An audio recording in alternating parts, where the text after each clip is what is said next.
questions, comments, critique? Yes, there's a lady there in the middle, please.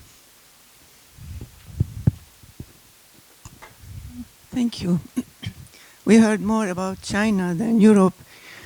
May I remind you, Professor, that in China it was not President Xi who saw the economic benefits before the democracy of China. It was Deng Xiaoping who said that economy will help the Chinese come out of poverty, but that rice before rights was his ideology. Rice before rights. And now the economy is working very well in China, and they can still repeat rice before rights, and they don't need any democracy to go beyond that. This is something I had to learn. I grew up in China, and it was in this period. When it comes to the Chinese, as you said, they were not really looking forward to be the rulers of the world as supreme as the Americans have been so far. They are looking first to take revenge from the Japanese, and they have copied the model of the Japanese all over their economy, all over the stealing of technology, etc. We have forgotten what the Japanese have done, but they did this. So when they come to rule the world, the Chinese are not going to do so.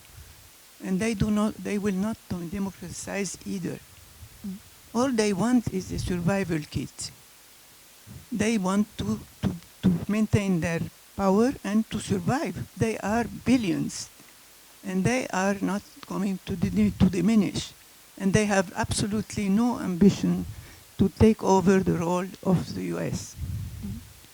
But what the Chinese that have been enriched in China look upon is not the US anymore. It is Europe they look at. It is Europe they come to visit, much more than they go visiting the US. Okay.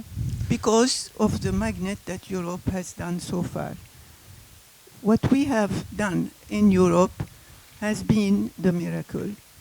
And we can only sustain it through our education, through our struggle to have this kind of living together. So it's the European culture, the role of the European culture. And develop the European Union. And I am very confident that if the US really wanted to defend Europe, it did not move a bit when the Russians entered Ukraine. From that point, from that moment, the European thinkers about security and defense have been meeting, and even the UK is in this, to see what is the other alternative. And if the Americans blame the Europeans for not paying enough for NATO, they have been cleaning up all the mess of the wars that the Americans have done all over the world. We go and clean in the Middle East, we get the bill, not the Americans. This is something we have to take in consideration when we make accounts to the Americans. When it comes to globalization, Mr. Trump is derailing the value chain of globalization. He wants to change the value chain is what globalization means for all of us. It's when you produce one product here and it has to go all over the world. What I want to know from you is what hope do we have in Europe? Thank you. So is the role of Japan, the role of European culture as a magnet, and the fact that the security discussion has changed in Europe since the invasion of Crimea. What hope is there for Europe? I will take one more question and then we'll go to the panel. There's a gentleman here in the front. I have a question to Caspar Rebinder. You emphasized culture in your description of capitalism.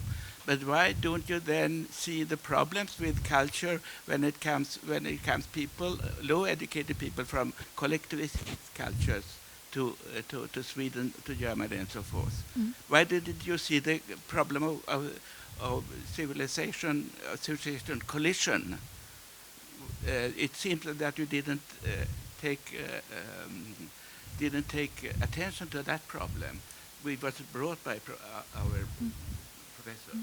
So, to respond to what we discussed in the panel earlier about collective or individualistic cultures and the consequences of mass immigration or immigration on that. So, would you like to start, Professor? Yeah.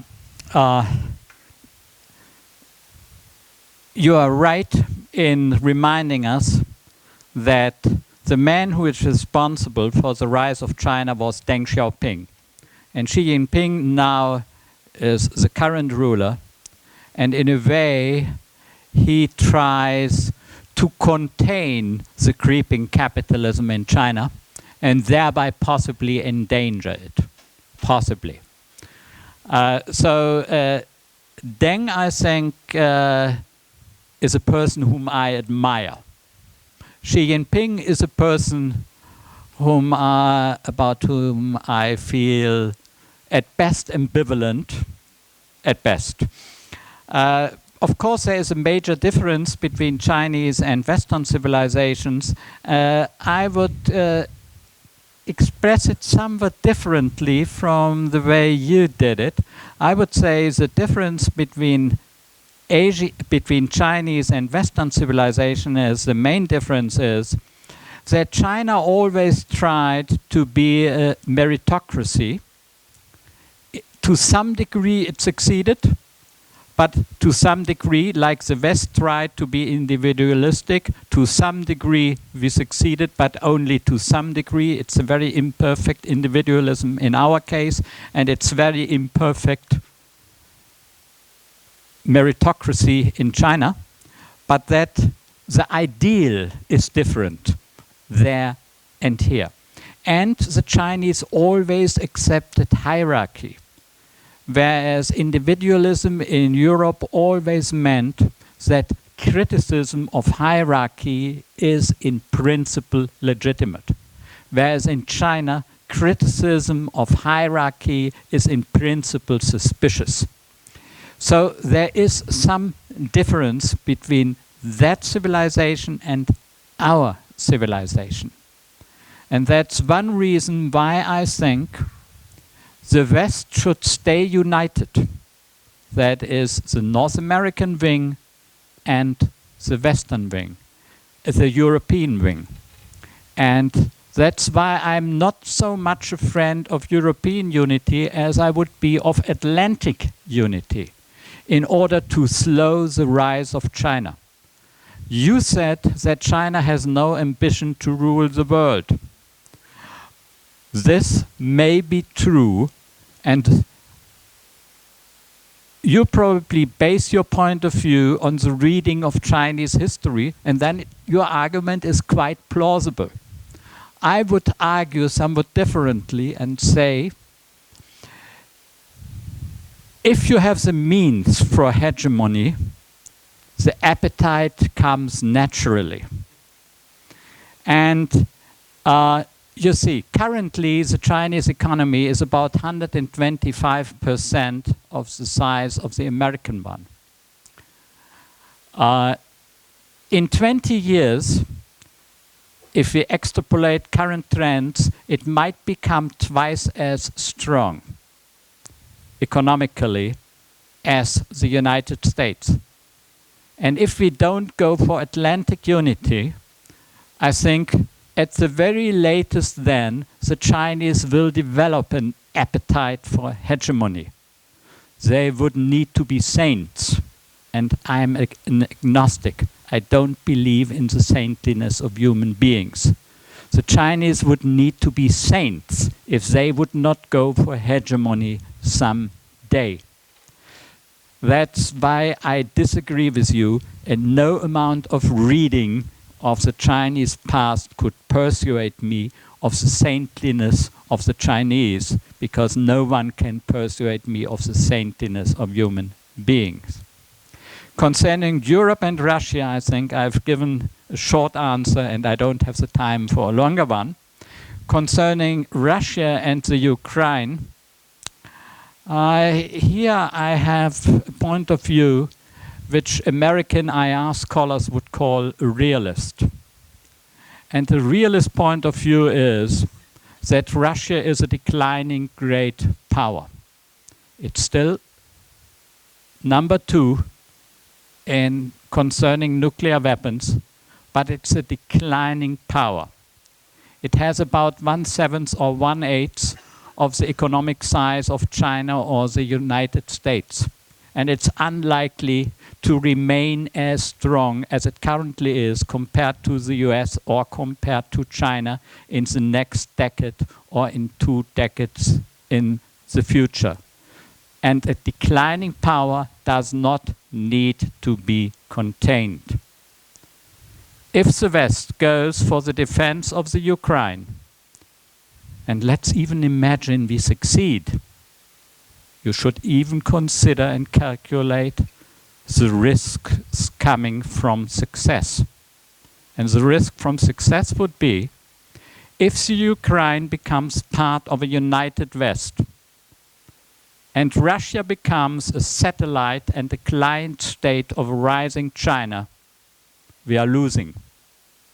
And I think this is the real danger. But our politicians in Western Europe have stopped thinking geopolitically. They are not even capable of making geopolitical mistakes because they have stopped thinking. And I think that's despicable. Okay, Caspar Gebinder.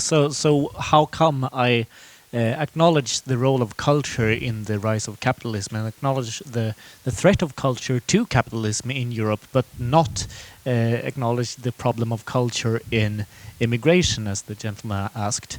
And I think that's a great question.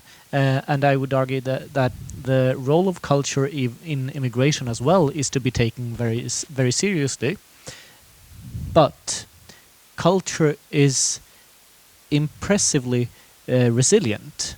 That kind of argument that immigrants are bringing foreign cultures that can be harmful to the economy or harmful to the broader culture and the society and civilization inside the receiving country has appeared over and over again, as Katrin mentioned. For example, in Sweden, there have been examples of during the early post-war period, there came a lot of labor immigrants from Italy, from Austria, from Yugoslavia. Many people were skeptical and a bit threatened by this cultural changes that this could bring with it. All these Italians, they spoke a weird language and they were Catholics, and the Yugoslavs as well. They were sometimes even Orthodox. That's even more weird. That kind of argument has been made even when in the early 20th century, when Italians moved to France to work, or even when Irish people moved to England. And that's not to say there's no merit to the argument. There are cultural differences, of course, and even when they have been overcome, it takes somewhat of time. If you look at World Value Survey, you can see that immigrants quite rapidly adapt to the receiving country's values, but not 100%. They move from their country of origin toward the country of destination, but differences do persist. Is that a non-issue? No, probably not. Is it a huge issue? I don't think so either. I think that if you do, as Professor Weide also was hinting towards, if you let them in and let them earn, if you let people who come here and are able to work, able to get into the labor market, able to get to become a part of society in the economical sense, I think the cultural differences will quite soon, perhaps not completely and perhaps not immediately, definitely not immediately, but quite soon diminish in the scope. So the reason for my negligence of the cultural arguments concerning immigration, while I acknowledge the cultural arguments of populism and the different political movements like that, is that I believe that internal upheaval of cultures are much more likely, much more profound, and much more dangerous Um, Obviously, as you are mentioning, immigration can have cultural effects that are profound, that are relevant and significant. You shouldn't just dismiss them, and I don't think that I do either. But the real large cultural changes would come from inside the country, inside of a population, rather than externally. So I'm much more concerned about opposition to the individualistic order from inside Sweden or Europe than from people coming to Sweden or Europe. And let me just one super brief point to close the gap between me and Professor Weide concerning the rule of law. I consider the rule of law in a bit of a Hayekian sense. You're the Hayek scholar. So I make the difference between law and legislation, and rule of law, in my eyes, means individualistic law and the rule of the individualistic order. Okay. Let me add one sentence to One that. sentence, and then we have time for one short question from the audience. My suggestion is, the less developed the social safety net is, the less the culture of the migrants matters. Because you mean then they are forced to Exactly. integrate. They are forced to adjust. And so our social safety net really makes disintegration possible and supports it. That was probably 10 sentences, but thank you. But they were short. Short question from the audience. Anyone? Or comment? Yes, lady in the middle. Gentleman. Thank you. Can you say that concurrence in between countries is positive from all points of view? Yes, competition between countries. Competition between countries is good, because what do we know about human beings? We commit errors all the time. And the main difference between politicians and ordinary human beings is that politicians are capable of not learning because they have some power. And ordinary people can go bankrupt and they have to learn. So competition between politicians is beneficial because it forces even those least willing and capable to learn to learn. That's why we need competition. And competition between polities is at least as important as competition between enterprises is. Because entrepreneurs can resist learning much less than politicians can. Even in a democracy, they have 4 years before we can get rid of them. If an enterprise produces shoddy goods, customers may force them into bankruptcy much earlier.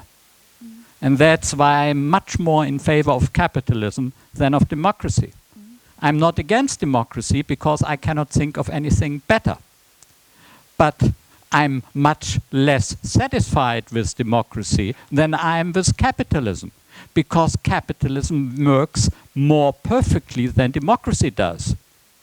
So democracy is what I would say is second best. And that's why I would like the border between capitalism and markets on the one hand and politics or democracy on the other hand to be shifted as much in favor of markets and as much against governments as feasible. And that will have to be the last words of the evening. And I think they do summarize your argument pretty well. So thank you very much, Professor Ehrschwede. Thank you, Caspian Rebinder, and thank you very much. It's been a pleasure to moderate this session. Thank you.